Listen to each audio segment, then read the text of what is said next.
On number 9, we have an exponential function, and there are several things going on with this exponential function. We have a negative sign in front of the function, so that's going to be a vertical reflection, so that's going to reflect across the x-axis.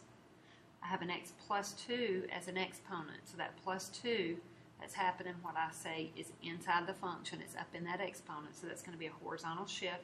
So it's going to shift my graph the opposite of what I think it's going to. So it's going to shift it left 2. And then this minus 4 is happening outside the function. It's not happening up in that exponent, so that's vertical. So this is going to be a shift down 4.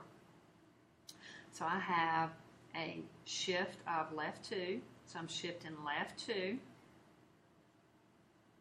I have a reflection across the x-axis. So my graph's going to reflect across the x-axis. And I'm shifting down 4. My graph is going to shift down 4. So I have a reflection across the x-axis.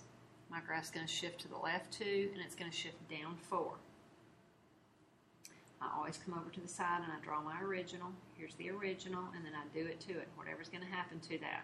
Okay, so in my mind, I know that graph, the asymptote is y equals 0.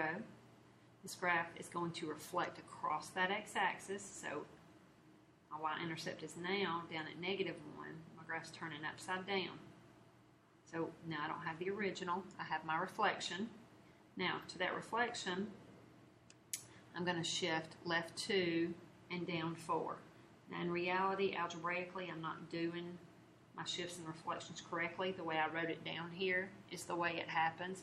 That's also the way it would happen graphically. So really I should be shifting left 2 and then reflect and then going down 4, but it will have the same look. So I've done my reflection. Now my asymptote is down 4. So down here at y equals -4. Now remember, I'm 1 below, so right here's my new y-intercept where I've shifted down 4, and then it also should be shifting to the left too. So that's not the y-intercept anymore. My y-intercept is going to be over here somewhere. So I'm going to draw my graph like I know it should look. Here's what the graph should look like. Remember, that's a rough sketch. That is for me, myself. So I'm going to use that. I'm going to go do my domain. My domain is all real numbers. Remember, it's always all real numbers on an exponential function. The range is what changes. So let's go look at the range. This is the only graph, excuse me, this is the only equation where my graph turned upside down. So that has really jacked up my range compared to all the other ranges that we've had on these functions. So now this range is from down here to up. So my range, I'm going from the lowest y value, which in this case is -infinity, up to that highest y value, which is me approaching that asymptote but never getting there. So my range is from -infinity up to, but not including -4. My end behavior, as x approaches as far left as I can go, in this case it's to -infinity. So as x approaches -infinity, what's that y value doing?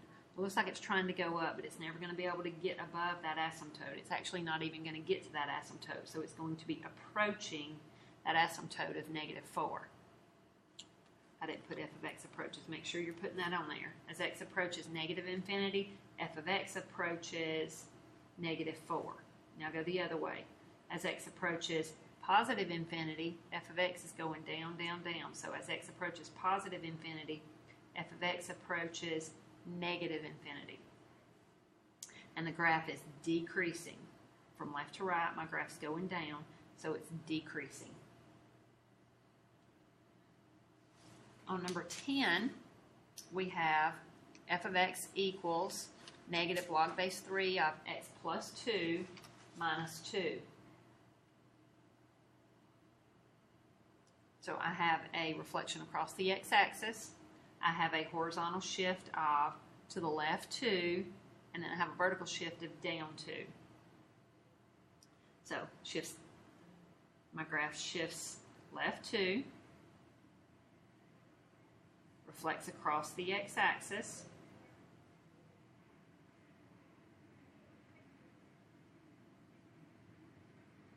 and then it shifts down 2. algebraically, I talked through my order of operations, so that's why I went in the order that I went. Now when I go graph, I know my original vertical asymptote is x equals 0. This shifts me to the left too. So I'm going to go ahead and draw my new vertical asymptote at x equals -2. My new vertical asymptote is now at x equals -2. My graph, my original graph, looks like this. Well, it's going to turn upside down now. And I've already shifted 2, so here's my x-intercept. I'm going to shift it 2 as well, so I'm turning upside down. But keep in mind that my graph's also shifting down 2. So I'm going to shift down 2.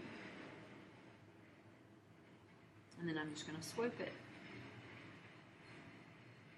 It looks something like that. I mean, that's, like I said, that's a rough sketch. So using that, I'm going to go do my domain and my range. The range of a logarithmic, I know it's all real numbers, so I'm going to go ahead and put that on there. My range is all real numbers.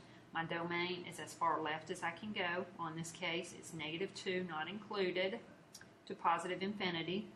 The range, like I said, is all real numbers.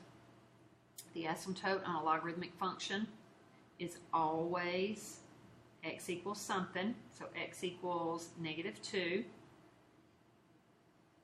The end behavior, as x approaches as far left as we can go, well, if we go up here and look, as far left as I can go is to that asymptote, which is at -2. So as x approaches -2, what is f of x doing?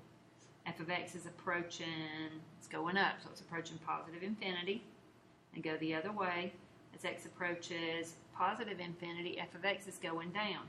So as x approaches positive infinity, f of x approaches negative infinity. And this graph is decreasing. Now notice as I'm writing the asymptote on this logarithmic function, I forgot to write the asymptote up on number 9. So let's go back up and look at number 9. I skipped the asymptote. What is the asymptote on number 9? I know I'm talking about an exponential function, so I know it's y equals something, and it says y equals 4 here. So the asymptote on number 9 is y equals -4.